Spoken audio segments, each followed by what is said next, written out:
आपण सगळेच कधी ना कधी या एकाकी आणि न समजण्यासारख्या भावनिक चक्रात अडकतोच. नक्कीच.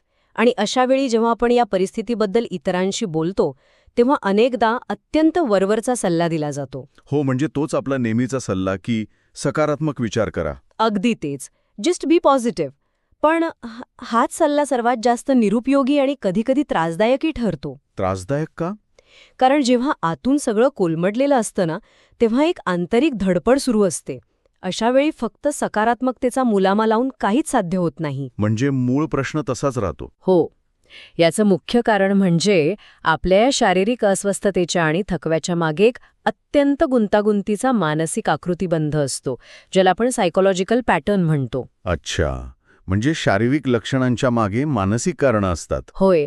आपले विचार किंवा वर्षानुवर्षे दाबून ठेवलेल्या भावना आणि आपल्या शरीराची प्रतिक्रिया यांचा एक न दिसणारा पण अतिशय मजबूत दुवा असतो. जोपर्यंत आपण त्या मुळाशी असलेल्या मानसिक पॅटर्नला समजून घेत नाही तोपर्यंत काहीच बदलत नाही. म्हणजे हे असं आहे की एखाद्या मोठ्या झाडाची पाने पिवळी पडत आहेत आणि ती पुन्हा हिरवी दिसावीत म्हणून आपण फक्त त्यांना बाहेरून हिरवा रंग फासण्याचा प्रयत्न करतोय. हो, अगदी अचूक. ज्या मुळांना खऱ्या अर्थाने पाण्याची आणि पोषणाची गरज आहे तिकडे मात्र आपलं लक्षच नाहीये. मुळे तशीच कोरडी ठेवून फक्त पानांना रंगवून झाड कसं जगेल? अतिशय सुंदर साम्य दिलंय हे. आणि याच मुळांपर्यंत पोचण्याचा आणि ते मानसिक आकृतिबंध समजून घेण्याचा एक अत्यंत वेगळा दृष्टिकोन एका पुस्तकाने जगाला दिला. आणि आजच्या आपल्या सखोल चर्चेचा तोच मुख्य विषय आहे ना? अगदी बरोबर. आज आपण ज्या मूळ स्रोतावर सखोल चर्चा करणार आहोत ते पुस्तक म्हणजे 1984 साली प्रकाशित झालेलं you can heal your life. Louise L Hay या लेखिकेचं हे पुस्तक आहे. होय, लुईस हे. पण मला एक प्रश्न पडलाय, या पुस्तकात असं नेमकं काय आहे ज्यामुळे जगभरातील कोट्यावधी लोकांना भुरळ पडली? या पुस्तकाचा संपूर्ण पाया एका मुख्य संकल्पनेवर उभा आहे आणि ती म्हणजे मन आणि शरीराचा संबंध, ज्याला आपण माइंड बॉडी कनेक्शन म्हणतो. अच्छा, पण आधुनिक वैद्यशास्त्र तर फक्त आजारांच्या लक्षणांवर काम करतं ना? अगदी बरोबर. शरीरात एखादा आजार असेल तर त्यावर औषधोपचार किंवा किमोथेरपी केली जाते. पण या पुस्तकाचा दृष्टिकोन याच्या अगदी उलट्या दिशेने जातो. म्हणजे कसं? लेखिकेच्या मते आपल्या शारीरिक आजारांचे मूळ हे अनेकदा आपल्या नकारात्मक भावना आणि विचार प्रक्रियेत दडलेले असते. आणि या मानसिक कारणांपैकी सर्वात मोठी आणि घातक समस्या कोणती असेल तर ती आहे स्वतःला कमी लेखण्याची भावना, पर्सनल इन्फिरियॉरिटी. म्हणजे आपण पुरेसे चांगले नाही ही भावना. हो, आपण पुरेसे चांगले नाही हीच भावना अनेक आजारांना जन्म देते असं हे पुस्तक मांडतं.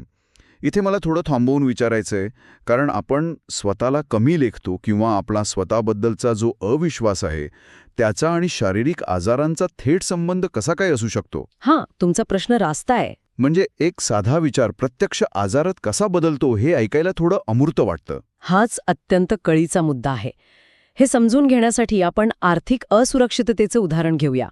अनेकदा माणसांना पैशाची प्रचंड भीती वाटते किंवा पैशाचा अतिलोभ असतो. हो, हे खूपच सामान्य आहे. हे वरवर पाहता आर्थिक कारण वाटतं, पण या पुस्तकाच्या मते या भीती किंवा लोभाच्या मुळाशी एक वेगळीच भावना असते आणि ती म्हणजे प्रेम मिळवण्यास अपात्र असल्याची भावना. अच्छा, म्हणजे पैशाचा थेट संबंध प्रेमाशी लावलाय. होय.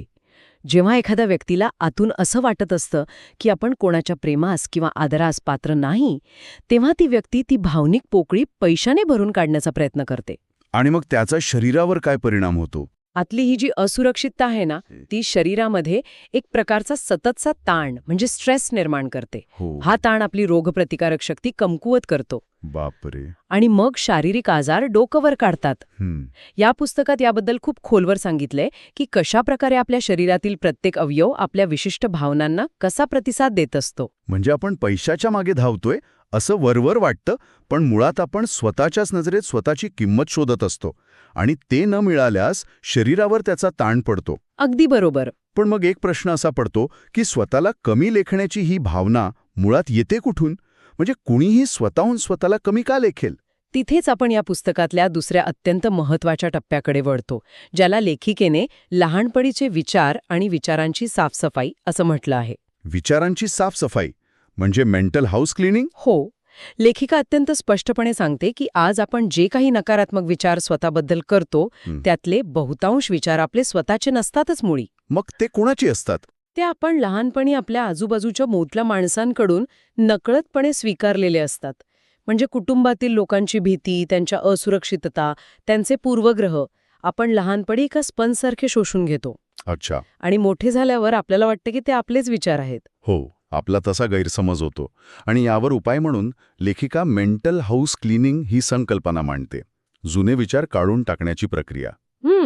हे मेंटल हाऊस क्लिनिंग ऐकायला अगदी आपल्या मोबाईलच्या मेमरी आणि ॲपसारखं वाटतंय. म्हणजे कसं? जेव्हा मोबाईलची मेमरी पूर्ण भरते तेव्हा तो हँग व्हायला लागतो. पण अनेकदा प्रॉब्लेम फक्त सेव्ह केलेल्या फाईलचा नसतो. काही ॲप्स बॅकग्राऊंडमध्ये सतत चालू असतात, जी आपल्याला स्क्रीनवर दिसत नाहीत, पण ते सतत मोबाईलची बॅटरी संपवत असतात. आपले बालपणीचे हे विचारसुद्धा त्याच बॅकग्राऊंड ॲपसारखे आहेत ना, अतिशय समर्पक उदाहरण आहे. जे आपल्या रोजच्या आयुष्यातील ऊर्जा नकळत शोषून घेतात आणि आपल्याला सतत थकल्यासारखं वाटतं. अगदी तेच. ते बॅकग्राऊंडमध्ये चालणारे नको असलेले ॲप्स शोधून बंद करणं म्हणजेच हे मेंटल हाऊस क्लिनिंग. जुन्या आणि कटू भावना मनात साठवून ठेवल्यानेच शरीरात एक प्रकारचा भावनिक कचरा साचत जातो. आणि मग तो बाहेर कसा काढायचा? तो भूतकाळ आता बदलता येणार नाही हे खरंय, पण आपण त्याला कवटाळून बसतो. यावर उपाय म्हणून लेखिका सांगते की या भावनांना मोकळी वाट करून देणं अत्यंत गरजेचं आहे. म्हणजे त्यांना दाबून न ठेवणं. हो, कधी एकांतात जाऊन स्वतःला बंद खोलीत ठेवून मनसोक्त ओरडणं, राग व्यक्त करणं किंवा रडून घेणं हा सुद्धा या साफसफाईचाच एक महत्वाचा भाग आहे. म्हणजे भावनांना बाहेर पडू देणं. हो, आणि स्वतःला तसंच इतरांना माफ करणं हा तो कचरा बाहेर काढण्याचा खरा मार्ग आहे.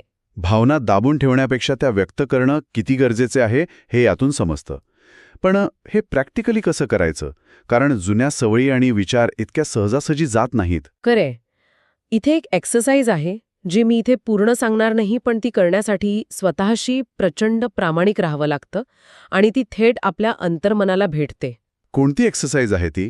ती प्रॅक्टिकल एक्सरसाइज म्हणजे या पुस्तकातील तिसरी आणि सर्वात गाजलेली संकल्पना, आरशासमोरील सराव, ज्याला मिरर वर्क असं म्हणतात. Mirror work? हो, संपूर्ण पुस्तकात या मिरर वर्कला सर्वात जास्त महत्त्व दिलेलं आहे. लेखिकेच्या मते आपण दिवसभरात जे काही विचार करतो किंवा स्वतःशी जे काही बोलतो ते प्रत्येक वाक्य एक ॲफर्मेशन किंवा पुष्टीकरण असतं. अच्छा. आपलं अंतर्मन म्हणजे सबकॉन्शियस माइंड सतत या सूचना ऐकत असतो. त्यामुळे आरशासमोर उभे राहून थेट स्वतःच्या डोळ्यात डोळे घालून जेव्हा आपण स्वतःशी सकारात्मक बोलतो तेव्हा त्याचा आपल्या अंतर्मनावर थेट आणि सखोल परिणाम होतो. हां, पण हे लॉजिकली कसं काम करतं?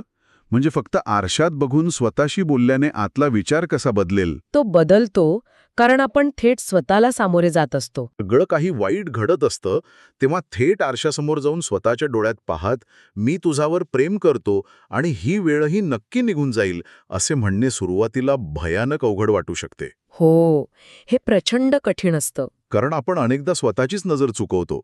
आत कुठेतरी अपराधीपणा असतो ना. बरोबर. जेव्हा आपण आरशात डोळ्यात डोळे घालून पाहतो तेव्हा आपला तार्किक मेंदू म्हणजे लॉजिकल ब्रेन बाजूला राहतो आणि आपण थेट त्या अपराधीपणाला आणि लाजेला सामोरे जातो. म्हणूनच बहुतांश लोकांसाठी सुरुवातीला आरशासमोर बसून स्वतःला सामोरे जाणे अत्यंत कठीण आणि अस्वस्थ करणारे असते. कधीकधी रडूही येतं.